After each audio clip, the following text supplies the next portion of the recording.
Hi everyone, Raven here on checking your savings foundations are secure. I'm founder of financial literacy social enterprise MoneyMind, and as I mentioned in the live broadcast that this is a summary of, MoneyMind was founded and created with a mission and a purpose, and it is a social enterprise, which means that it is paid. You can buy courses from MoneyMind, but it's also got a mission and purpose of financial literacy empowerment to help people feel comfortable and confident in their choices around their money. So when I first started out with this 5-pillar framework, I had to create it because I realized that there were a lot of gaps in my financial knowledge and I felt a bit insecure in certain areas, but I didn't feel like I had a plug and play template I could use as a framework to just check that I was good in the basics of my financial foundations. I created this: money mindsets, savings, budgeting, investing, wills, and legacy. One more time: money mindsets, savings, budgeting, investing, wills, and legacy. You can go ahead, use that as a checklist right now. Just ask, am I comfortable and confident in all of those pillars? You can also try the free samplers over at our website, www.moneymind.global, or the paid pillars, which are now launched. And well, the first and the second pillar are now launched. And well, they will be tomorrow, sorry. And you can buy the others in the bundle if you so choose. So you can buy them for a greatly discounted price. Now, the free samplers are free, obviously. The paid pillars are $49, which if you look at it compared to financial coaching starts from $100 per hour and goes up to $300 on average, but can go up to $600 as well. So if you consider that you need like at least 6 to 12 times of financial coaching sessions at $100 a pop minimum, that's like $600 already that you would spend on financial coaching, where they would guide you in these basic areas that we cover here and make sure that your foundations are in place.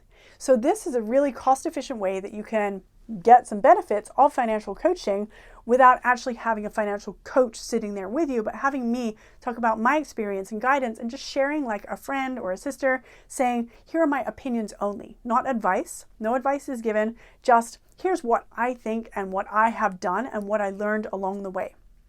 So those 5 pillars we can check ourselves against to see where our foundations are in each area. And in this particular pillar of savings that is launching on April 12th, we want to be able to look at it and say these 3 areas are covered.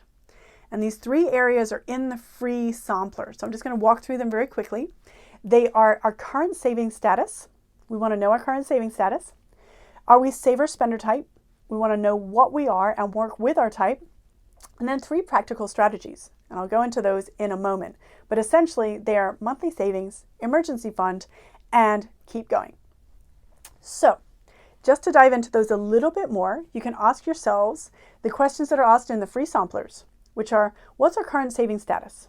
We want to know what this is, what our rough monthly amount is that's going into savings. And if it's a little bit of a mess or we don't have a current savings habit in place, we want to ask ourselves about this. Try the free sampler, maybe try the paid pillar, see what is comfortable and works for us in terms of taking a step in that area that is going to benefit or create our future. Because right now, our current habits are creating our current future, and yesterday's habits created the results we have today.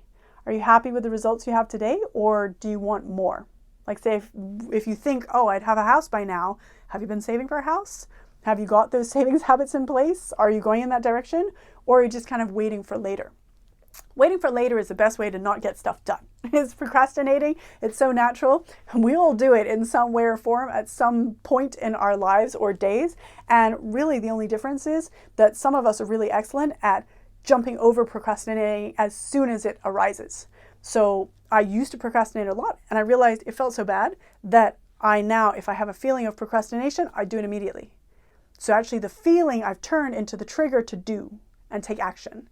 And that works out quite well for me, because otherwise it kind of builds up feeling terrible and making a knot in my stomach, and it's just complicated, and it doesn't need to be. Because if I just get it done, it's done. And then I can move on with other things. And I get a lot more accomplished by just not procrastinating as much. So savings. our current saving status, we want to know what it is. And we want to have 3 to 6 months emergency fund saved up and know roughly what our monthly saving habit is. Okay, so that should be our current status. We should be able to say, oh yeah, I totally have my emergency fund saved in cash, liquid, and I am fine with how much I'm saving. That's where we want to be at. If not, might want to take a journey into the Money Mind courses and see how we can help guide and help you through that. So second one, savings spender type. We want to know our type and accept it instead of fighting it to be something else. We want to say, okay, whatever type I am, I'm going to work with it. If I'm a saver who hoards money when I'm stressed, maybe I want to educate myself a little bit more in investing, micro-educate on Instagram by following a whole bunch of accounts that are informing me of things that I didn't know before about this area.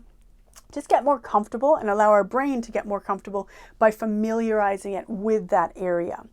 So if we are a spender type, we may benefit from expense tracking. And if we're avoiding budgeting, then we may want to consider just expense tracking for one day, tally the amount, next day, tally the amount and the running tally of those 2 days, third day, tally the amount, the running tally of those 3 days, and just keep going like that. No judgment, no other changes. Just if we're a spender avoiding budgeting, start with that and see how it goes. Continue for a week or a month of that. And within 2 weeks, we might start to be like, oh, I didn't realize I was spending this much on this area that I don't care that much about.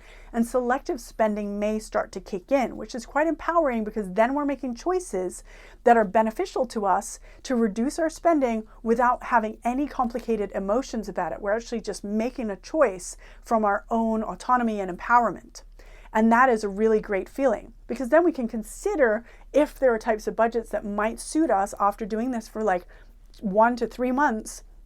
We might say, hey, the no budget might be suitable for me. It's just savings amount, necessity amount, and spend the rest. And that is a type of budget. It could be a fit for us. And we cover more types of popular budgets, 3 types of popular budgets, and my 25% budget in the full budgeting pillar, and touch on some of the areas in the savings pillar that is out this month. So with the 3 practical strategies that we want to have in place, the third of the questions of the current saving status, whether we're a saver or spender, and 3 practical strategies, we want to have monthly savings habit in place. We want to get that sorted. We want to have our 3 to 6 month emergency fund of necessities sorted out. And if we don't know our 3 to 6 months necessities amount, then by tracking our expenses for 3 months, we'll have a rough ballpark figure of what our monthly necessities are. Necessities being things we need for life, not comfort or Netflix, Deliveroo, right? That type of thing. And we want to keep going. So we want to have the 3 practical strategies, monthly savings, emergency fund fully funded, and we want to keep going. And after that, we can just continue to accumulate liquid cash for decisions that we want to make about investing or savings or whatever it is. But we want to keep a savings habit going. So we really want to have that in place. So when we look at the 5-pillar framework, money mindsets, savings, budgeting, investing, wills, and legacy, we will want to have the savings pillar where we say, okay, I have my current savings status sorted. I have my saver spender type counterbalanced well, and I'm making good progress in that area, or I've got it sorted. My 3 practical strategies that I'm working on, I have my monthly savings in place. I got a 3 to 6 month emergency fund, and I'm regularly saving an amount I'm really happy with. We want to be at that point when we have finished the savings status, the savings pillar. Or if we are looking at it and checking whether it would benefit us to do the savings pillar or not. So if you look at the savings pillar and say, yeah, I'm all sorted, that is great. That is what we want for everyone. If we look at the savings pillar and say, maybe we might benefit from doing the free sampler and just checking those 3 points again and seeing how we can make progress in those areas. If we see the savings pillar and we're like, avoidance and disaster, we might want to consider doing the free sampler and the paid pillar for a week to just give us some guidance to move forward. That's not advice, just kind of life coaching, kind of financial coaching, but in opinion, guidance kind of way, sort of like a friend or big sister would just be like, oh, here's what I learned in case you want to try it too. So you might want to try the full pillar if you are a bit unsure about your savings status and would like to make a change, but feel like you don't really want to do it alone. So you can buy the savings pillar, apply it for 1 week, and then see how you are at the end of the week in terms of where you started. As time goes on, I will build out these courses. The price will go up because the paid pillar is only $49 US right now, but the prices will go up over time as I build out the courses and it becomes more comprehensive coaching experience throughout. So there might end up becoming more things like, you know, daily coaching and other benchmarks and things like that. At the moment, it's $49 US, which is an incredible price compared to how much financial coaching usually costs, which is $100 an hour. So that would be $49 US that you can apply for 1 week, and you just have the video that's broken down into little 10-minute pieces, and it just gives you a bunch of information that you might want to know about savings that could be helpful or useful on your journey. So that's all we have for today, and thank you so much for watching and joining. I hope this has been helpful to check your savings foundations are in place. Try our free samplers over at moneymind.global, or try the paid pillars if you think they might be helpful for you. As always, thanks for joining. I'm Raven, founder of financial literacy social enterprise MoneyMind, and it's been a pleasure. I'll see you tomorrow.